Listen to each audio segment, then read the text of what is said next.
শহীদ ওসমান হাদির হত্যাকারীদের গ্রেফতার ও বিচারের দাবিতে আজ শাহবাগে অবস্থান কর্মসূচি পালন করছে ইনকিলাব মঞ্চ। সেখানে আছেন সহকর্মী সামদানি প্রত্যয়। সরাসরি যাচ্ছি তার কাছে।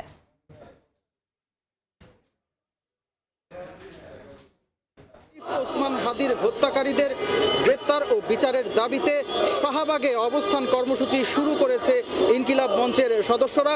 আমরা যদি একটু দেখানোর চেষ্টা করি, সকাল থেকে আমরা দেখছি দেশের বিভিন্ন প্রান্ত থেকে ইনকিলাব মঞ্চের সদস্যরা এখানে আসছেন, জড়ো হচ্ছেন, তারা স্লোগান দিচ্ছেন, বিক্ষোভের মাধ্যমে ওসমান হাদির হত্যাকারীদের গ্রেপ্তার ও বিচারের দাবি জানাচ্ছেন। এর আগে গেল রাতে 1:15টার দিকে ইনকিলাব মঞ্চের ফেসবুক পোস্টে জানানো হয়েছিল যে তাদের যে অবস্থান কর্মসূচি সেটি সকাল 11টায় শাহবাগে শুরু হবে।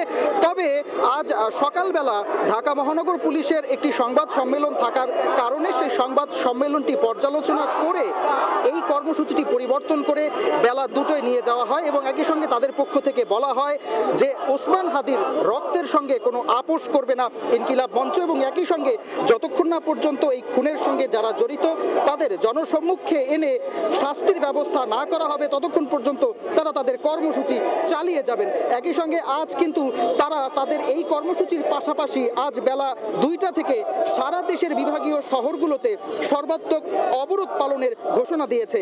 এর আগে আমরা যদি একটু বলি দর্শক, গতকাল রাত 11টার দিকে পরিবেশ বন উপদেষ্টা সৈয়দা রিজওয়ানা হাসান এবং ঢাকা মহানগর বিএনপির কমিশনার শেখ মোহাম্মদ সাজ্জাদ আলী তারা দুজন এখানে এসেছিলেন, আন্দোলনের সঙ্গে একাত্মতা প্রকাশ করেছেন এবং তারা জানিয়েছেন 7 জানুয়ারির মধ্যে চার্জশিট দিয়ে এই হত্যার দ্রুত বিচার নিশ্চিত করার জন্য তারা কাজ করছেন। এবং একই সঙ্গে আজ বেলা 2টায় এই শাহবাগে তাদের অবস্থান কর্মসূচির কথা রয়েছে।